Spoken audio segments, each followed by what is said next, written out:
Stephen Colbert nailed it. He nailed it when he talked about what makes a successful marriage. There are all kinds of reasons why you like each other, and that's different for everybody, and like why you're attracted to that person. But the way to keep that being enough, in my opinion, is to be ready to apologize at any moment for anything.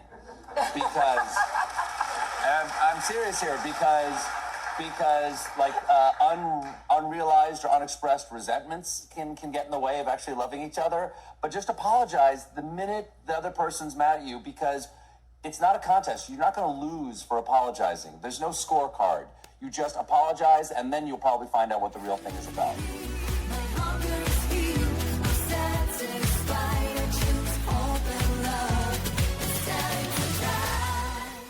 Welcome, everybody, to the Heal Your Hunger Show. So happy to have you here. It is a great day to be alive, and I'm really excited about this message, which is so important, and there's nobody on the planet that couldn't benefit from it.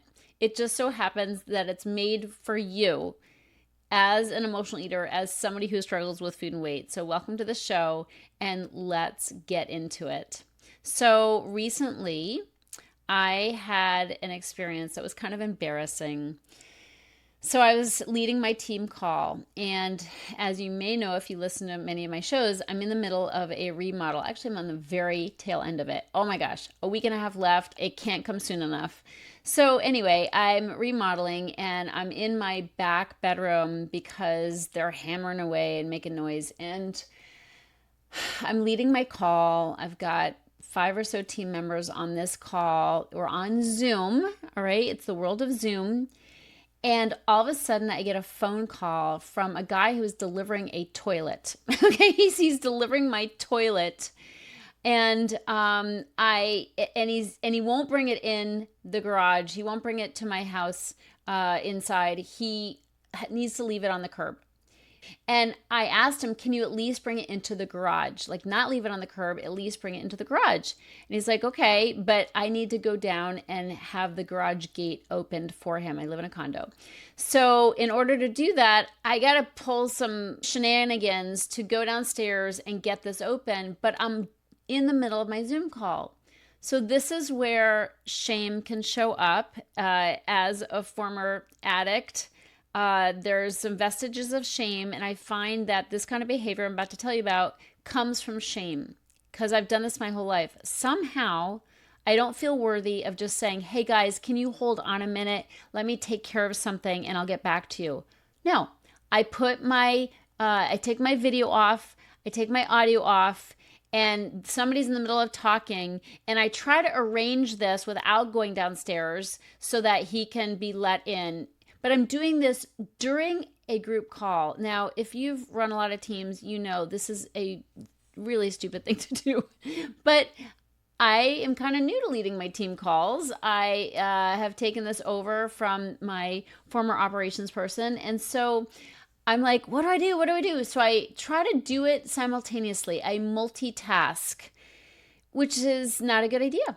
I was distracted. I came on. I was trying to act like I was paying attention to what the guy was saying, somebody on my team, but I really wasn't.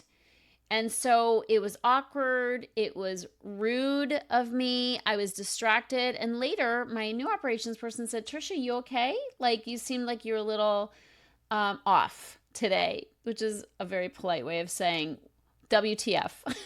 So I said to her, oh my God, you'll never believe what happened. They were delivering my toilet in the middle of our team call, and I didn't know what to do, and I'm so sorry. I'm sorry that happened, and it came off really badly. And I was rude. I was rude to the guy who was talking. But my point in the story is that I told her that, and after telling her that, I realized I need to take care of this. So I wrote an email to everybody who was on that call, and I said, you guys, I owe you an apology, especially to Jeff, my guy who was talking, who's my tech guy. I said, look, I owe you an apology because I was incredibly distracted. As you may have noticed, I had a delivery that I had to take care of. I should have asked you if you could just hold on, or at least talk amongst yourselves while I take care of this, and then come back to the meeting and carry it on.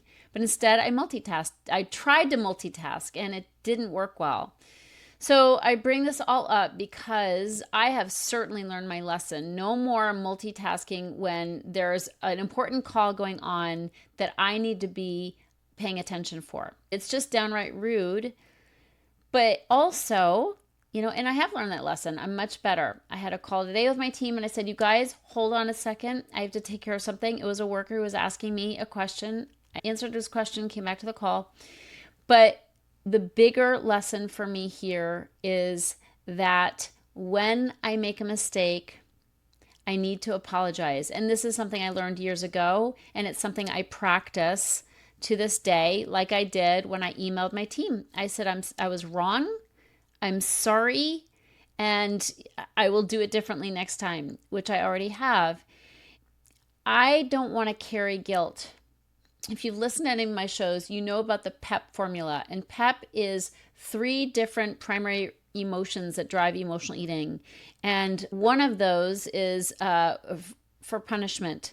We have guilt and we use food to punish ourselves. Yes, it's a reward when we first start eating. Later, when we feel stuffed and sick, it's a punishment. And so I can't carry guilt. I cannot carry guilt when I make a mistake, when I step on somebody's toes, when I hurt somebody's feelings, when I'm rude inadvertently. I need to apologize, take care of it, and get it off my plate so I don't carry the guilt. Really important for emotional eaters. What I used to do is hurt people's feelings and then do a little dance to hope they didn't notice. Try to suck up to them so they get over being mad at me. When it's so much easier and more direct to just say, hey, I messed up. I messed up. I'm sorry. I don't have to beat myself up. I just own it, take care of it by making amends for it, and then get on with it. Get on with living my life. If I don't apologize, I've got this icky residue, this thing hanging over me that I'm lugging around into my days. And then a little bit more shame. I find, as I mentioned, that my trying to handle it all and not just own up to the fact that I needed time and give me a timeout so I could go take care of something, that comes from old shame. Old shame of not being worthy of just saying, I need some time. But I will add to that shame if I don't clean up my side of the street, if I don't take care of things as I make messes, if I don't take care of them, I will add a little bit of shame. And the more shame I have, the more likely I am to feel unworthy of a good life and therefore eat when it seems like the only solution. Are you picking up what I'm laying down here? It's so simple to apologize. It is so simple. All I need to do is say, I'm sorry, own it. There's so much healing that happens on my part and somebody else's part if I just own it, like straight up. Not beat around the bush, say, oh, I might have done something, or I'm sorry if you might have been hurt, or if you felt any feelings. No, I was wrong. And that may be hard to hear because we spend so much of our time as emotional eaters saying, mea culpa, it's all my fault, right? And so when we're trying to recover from low self-esteem and just always like prostrating ourselves saying it's all our fault, we may not want to take ownership of something when it is our fault. Not when we're just acting worthless, but when we actually do mess up. So don't confuse the two, but fess up, own up, and apologize and get on with your life when you mess up. It's so much cleaner. It's so much cleaner. Other people feel good. I feel good. We've addressed it and moved on. The other thing I want to say is if you offend somebody in the company of other people, if you offend somebody and other people witness that injury, do your best to make amends in front of those other people, which is why I sent the email and I copied everybody on it, because I made that blunder in front of other people. I want to apologize in front of other people. If I just gone to Jeff and said, hey, I'm so sorry, I was distracted on the call, it wouldn't have been as powerful as if I said it to everybody. Is it more humbling to do that? Yes, but that's not necessarily a bad thing, right? I was rude to somebody in front of other people. Everybody needs to hear my apology. And I owe that.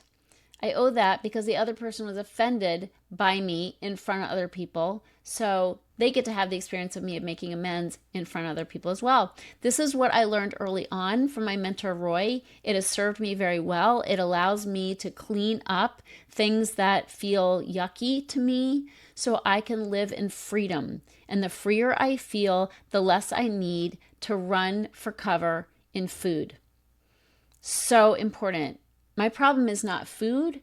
My solution in the past was food. And it was my solution to feeling icky and yucky because I was offending people, hurting people, being rude to people, and never cleaning it up, never owning up.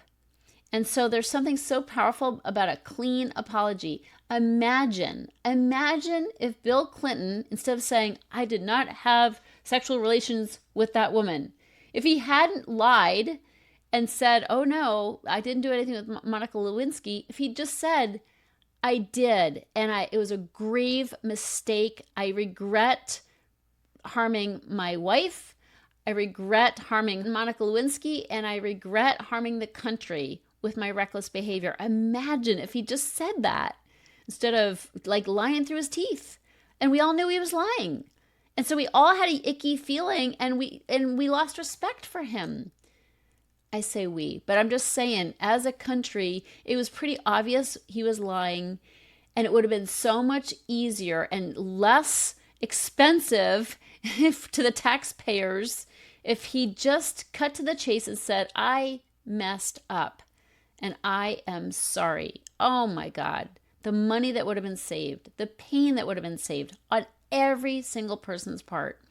So just own up. It's so much easier. Stephen Colbert nailed it. He nailed it when he talked about what makes a successful marriage. I love it, especially when he said that it doesn't cost you anything to apologize. So much of the time when we struggle with our self-esteem, we feel like we're giving a piece of ourselves away when we say, I'm sorry. It's like, especially if the other person had anything to do with the situation or was culpable in any way, we're like, I don't want to give it to them. I don't want to give them a pass.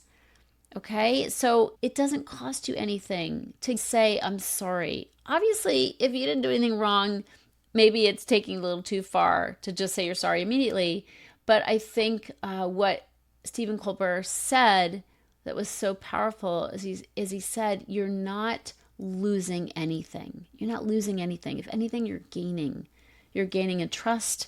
You're gaining in closeness. You're gaining in the ability to see what's really going on and to heal the situation. So beautiful words. I hope this has been helpful. I want you to feel great about yourself. I want you to have good, loving, positive, resentment-free relationships. It happens when you own your part in situations, not when you lie on the ground and just say, mea culpa, everything's my fault. That's not what I'm talking about. When you mess up, own it. Just own it. It's so clean. Own it, apologize, and get on with your fabulous life. I love you so much. I'll see you on the next show. If you're ready to get off the dieting roller coaster ride and finally make peace with food and with your body, talk to a Heal Your Hunger mentor about what steps you need to take based on your own history with food and weight. Go to healyourhunger.com and register for an emotional eating breakthrough session and see how fast you can experience real change. It's a complimentary evaluation, but there are limited spots available. So go to healyourhunger.com and register to speak with a mentor today.